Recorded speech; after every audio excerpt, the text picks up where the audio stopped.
Why did the United States attack Libya, Iraq, Afghanistan, and Yemen? Why are U.S. operatives helping to destabilize Syria? And why is the United States government so intent on taking down Iran, in spite of the fact that Iran has not attacked any country since 1798? And what's next? What are we headed for? When you look at the current trajectory that we're on, it doesn't make any sense at all if you evaluate it based on what we're taught in school. And it doesn't make any sense if you base your worldview on the propaganda that the mainstream media tries to pass off as news. But it makes perfect sense once you know the real motives of the powers that be. In order to understand those motives, we first have to take a look at history.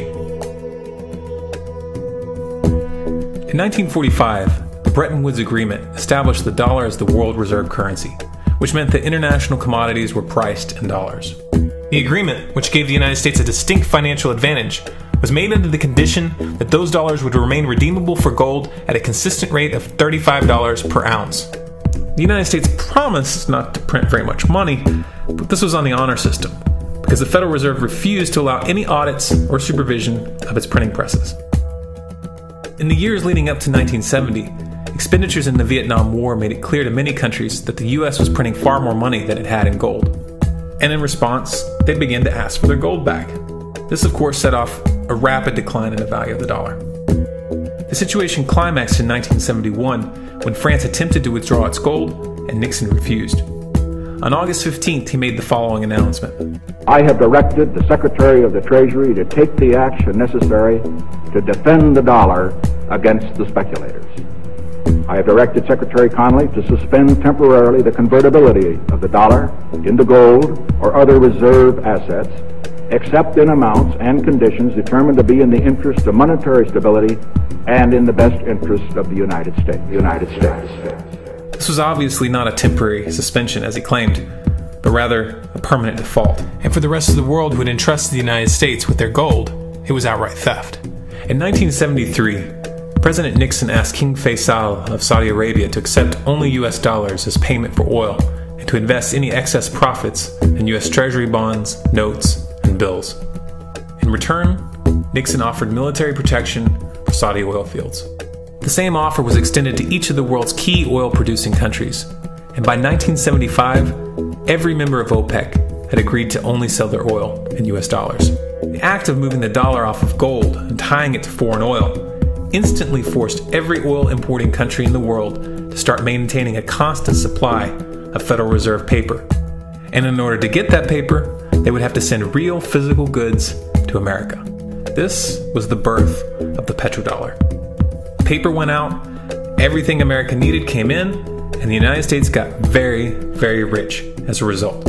It was the largest financial con in recorded history.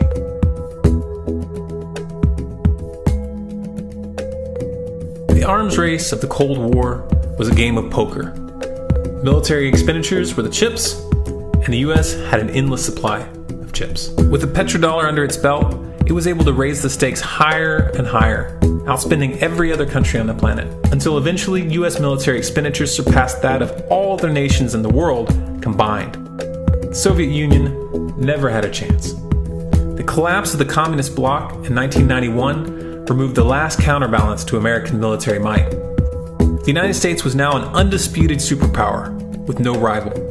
Many hoped that this would mark the beginning of a new era of peace and stability. Unfortunately, there were those in high places who had other ideas. Within that same year, the US invaded Iraq in the First Gulf War. And after crushing the Iraqi military and destroying their infrastructure, including water purification plants and hospitals, crippling sanctions were imposed which prevented that infrastructure from being rebuilt. These sanctions, which were initiated by Bush Sr. and sustained throughout the entire Clinton administration, lasted for over a decade and were estimated to have killed over 500,000 children. The Clinton administration was fully aware of these figures. We have heard that 500,000 children have died. I mean, that's more children than died in Hiroshima. And you know, is the price worth it? I think this is a very hard choice, but we think the price is worth it. Miss Albright, what exactly was it that was worth killing 500,000 kids for? In November of 2000, Iraq began selling its oil exclusively in euros. This was a direct attack on the dollar and on U.S. financial dominance, and it wasn't going to be tolerated. In response, the U.S. government, with the assistance of the mainstream media, began to build up a massive propaganda campaign claiming that Iraq had weapons of mass destruction and was planning to use them. In 2003, the U.S. invaded, and once they had control of the country, oil sales were immediately switched back to dollars. This is particularly notable due to the fact that switching back to the dollar meant a 15 to 20% loss in revenue due to the euro's higher value. It doesn't make any sense at all unless you take the petrodollar into account. So I came back to see him a few weeks later, and by that time we were bombing in Afghanistan. I said, "Are we still going to war with Iraq?" And he said, "Oh, it's worse than that." He said, he reached over on his desk, he picked up a piece of paper, and he said, I just got this down from upstairs, meaning the Secretary of Defense's office today, and he said, "This is a memo that describes how we're going to take out 7 countries in 5 years, starting with Iraq, and then Syria, Lebanon, Libya, Somalia, Sudan, and finishing off Iran. Let's take a look at the events of the past decade and see if you see a pattern. In Libya, Gaddafi was in the process of organizing a bloc of African countries to create a gold-based currency called the dinar, which they intended to use to replace the dollar in that region. US and NATO forces helped destabilize and topple the Libyan government in 2011, and after taking control of the region, US armed rebels executed Gaddafi in cold blood and immediately set up the Libyan central bank.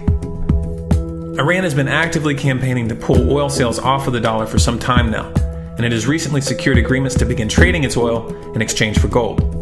In response, the US government, with mainstream media assistance, has been attempting to build international support for military strikes on the pretext of preventing Iran from building a nuclear weapon. In the meantime, they established sanctions which US officials openly admit are aimed at causing a collapse of the Iranian economy. Syria is Iran's closest ally, and they are bound by mutual defense agreements. The country is currently in the process of being destabilized with covert assistance from NATO, and though Russia and China have warned the United States not to get involved, the White House has made statements within the past month indicating that they are considering military intervention.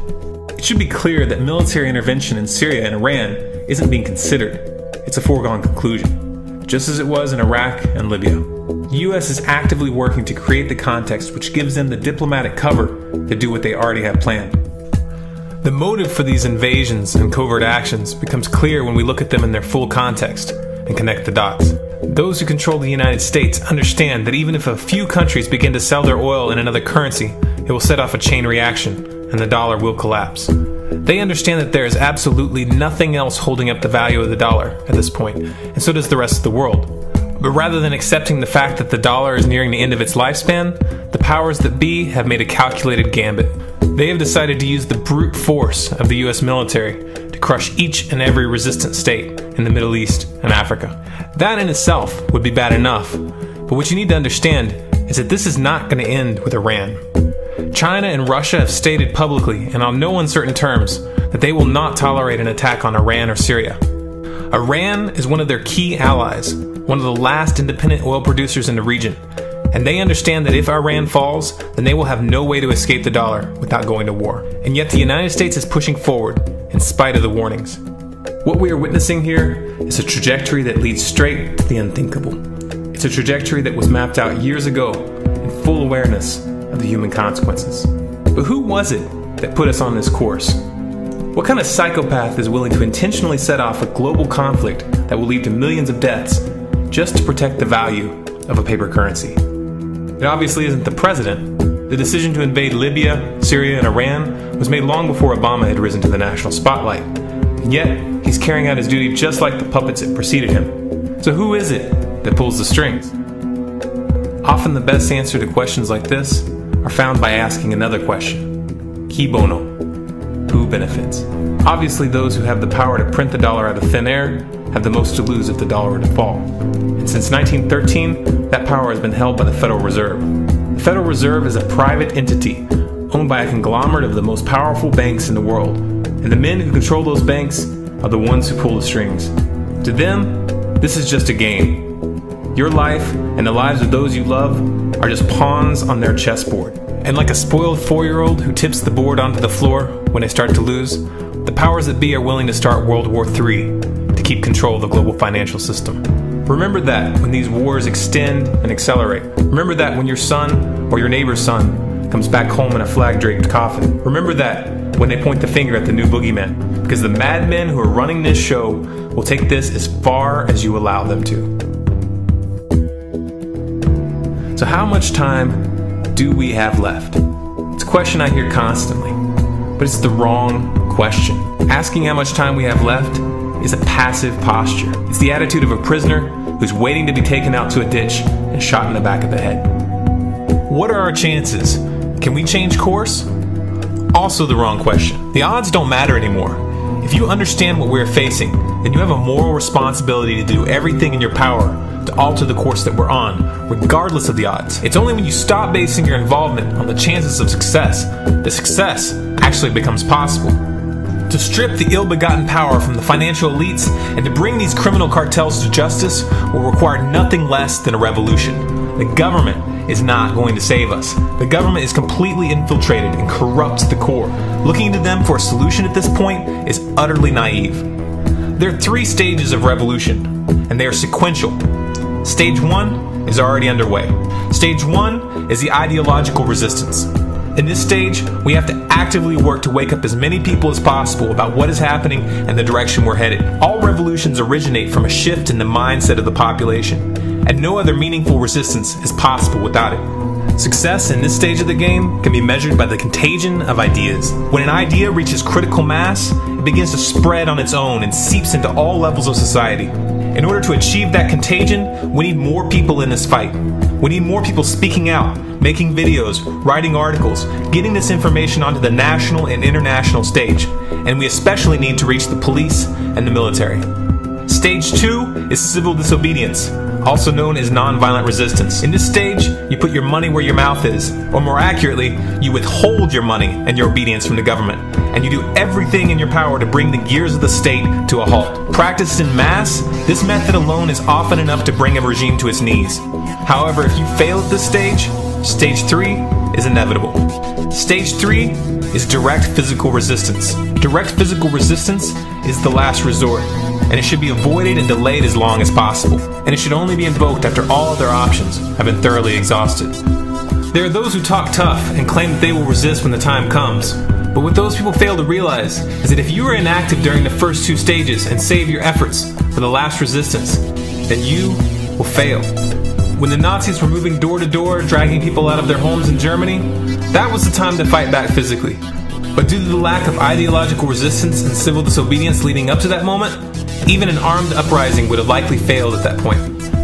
An armed uprising can only succeed if the people have established an attitude of active resistance. And active resistance is only possible after their minds have broken free from the mainstream propaganda. If you want to fight back, it's now or never. You're not going to get another chance, and the stakes are far higher than they were in Nazi Germany.